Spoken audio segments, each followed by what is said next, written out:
Oke bro, Tecno Pova 6 Pro ini tuh salah satu HP baru yang gak cuma fiturnya keren, tapi spek dan kameranya juga ngeri banget. Gue tertarik buat bahas ini karena gue yakin ini tipe-tipe HP yang kalian suka dan gue juga suka. Soalnya, dia itu gak banyak kompromi, walaupun sebenarnya ada di kelas harga yang biasanya ada aja komprominya, yaitu sekitar harga 3 juta. Katanya sih, ini tuh tipe-tipe HP yang bakalan cocok untuk orang-orang yang nyari smartphone all-rounder dan juga always on. Tapi, pertanyaannya, apakah benar seperti itu? Jadi, tanpa berlama-lama, langsung aja kita bahas.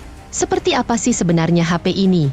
Gue excited buat nge-review Tecno Pova 6 Pro ini karena ini HP pertama Tecno yang pernah gue review. Gue cukup kaget ternyata di sini banyak banget yang seru.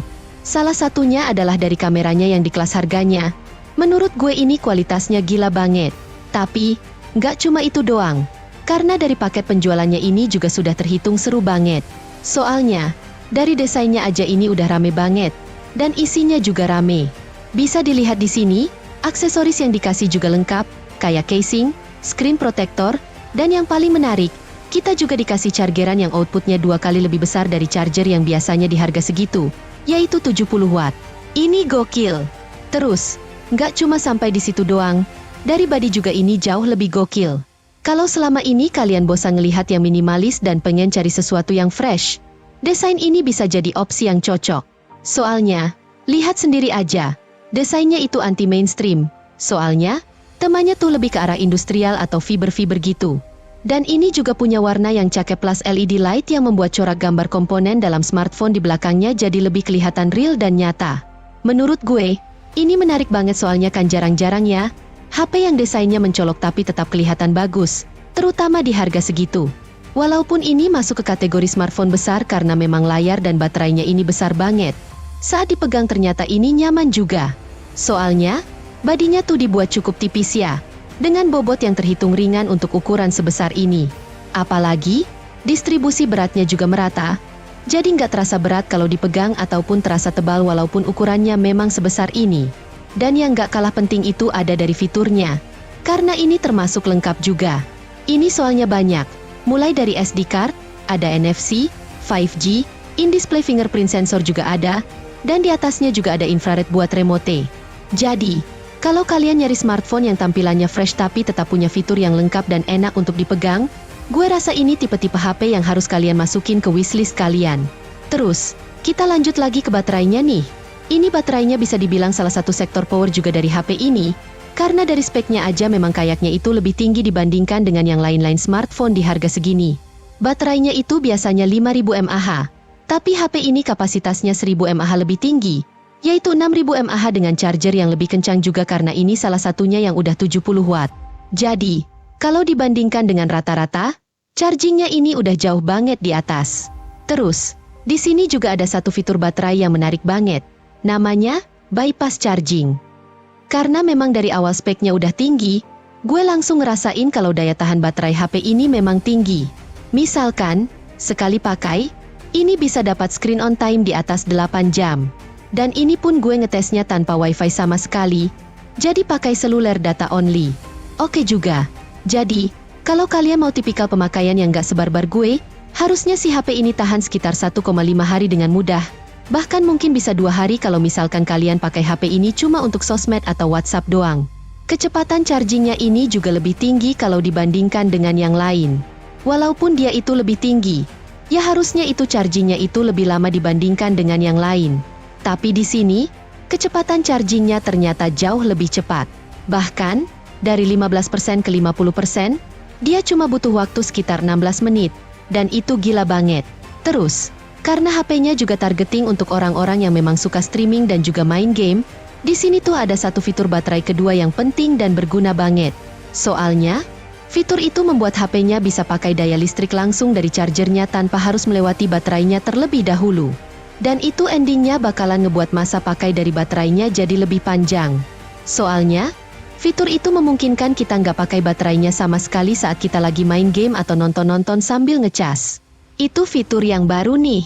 Nah, dari kameranya, ini kan kameranya ada 3 ya, tapi sebenarnya yang sering dipakai cuma 1. Karena 2 lainnya cuma dipakai untuk fitur tambahan aja. Tapi, walaupun misalkan kameranya itu bukan yang terlengkap, kamera utamanya langsung dikasih kualitas yang mantap. Jadi, kameranya itu udah pakai kamera 18 megapiksel dengan kemampuan rekam video up to 4K dan gambar juga tinggi nih. Resolusinya di 32 megapiksels. Jadi, dia benar-benar memaksimalkan di kamera yang sering kita pakai sehari-hari dan yang kualitasnya sering kita butuhkan. Dari yang gue coba sih, ini kualitasnya sesuai dengan angka yang dikasih ya. Bahkan, bisa dibilang nanti kalau dibandingkan dengan kamera 18 megapiksel di HP sekelasnya, performanya emang lebih tinggi. Soalnya, gambar dan video ini diambil itu nggak cuma tajam doang, tapi warnanya juga cakep dan pencahayaannya itu natural. Itu susah dapat ya. Kalau lihat kata-katanya, bisa dilihat di sini, dari sini sudah kelihatan tinggi ya. Kelihatan juga nih kalau dia punya white balance yang pas, highlightnya juga nggak terlalu over, dan kontrasnya juga terhitung tinggi. Plus, shadow dan highlightnya juga kelihatan pas banget deh. Yang ngebuat warna gambarnya itu kelihatan pop ya, tapi terkesan natural dengan pencahayaan yang oke. Susah banget dapetin hasil yang kayak gini, terutama di harga segini, apalagi kalau dipakai untuk foto orang. Gue rasa ini salah satu yang terbaik sih. Soalnya, kalian bisa lihat sendiri, ini skinnya bagus dan sangat natural hasilnya. Bahkan bisa dilihat ini juga hasilnya tajam. Dengan bokeh-bokeh natural juga di belakang. Itu biasanya identik untuk HP-HP yang harganya mahal karena emang setup kamera mereka lengkap. Tapi, di sini ternyata kita juga bisa dapat hasil foto zoom yang oke banget. Walaupun ketajamannya pasti turun ya, tapi hasilnya itu nggak pixelated dan kita juga masih bisa nampilin detail-detail yang penting dari pengezooman itu. Bahkan sampai 10 kali zoom pun hasilnya masih terhitung oke banget. Terus, untuk kondisi normal lagi, ini juga terhitung mantap kualitasnya yang bisa kalian lihat di sini. Memang hasilnya nggak setara HP flagship, tapi bisa dilihat di sini hasil fotonya itu tetap terasa tajamnya. Bro, dan seingat gue sih, di HP 3 jutaan nggak pernah nemu ya, HP yang hasil fotonya itu sebagus ini. Biasanya gue nemu hasil foto kayak gini di harga 6-7 jutaan ke atas.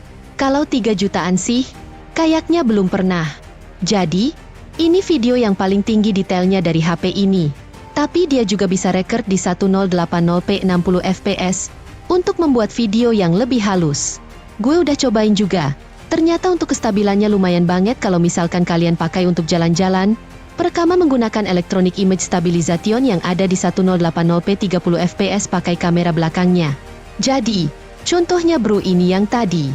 Oke, yang ini 1080p 30 fps. Jadi, kalian punya banyak pilihan di sini. Kalau pengen yang stabil, kalian bisa pakai yang mode ini. Tapi kalau pengen yang detailnya lebih tinggi, pakai yang 4K. Jadi, kalian punya banyak opsi pakai kamera belakangnya untuk record video. Menurut kalian gimana? 1080p 30 fps agak berat ini, dan ini punya Electronic Image Stabilisasi. Menurut gue sih ini tampilannya tadi lumayan cocok untuk coba jalan-jalan. Seperti ini contohnya. Ini lumayan stabil dan warnanya juga cakep ya. Terus, untuk layarnya juga ini terhitung oke banget ya, bro.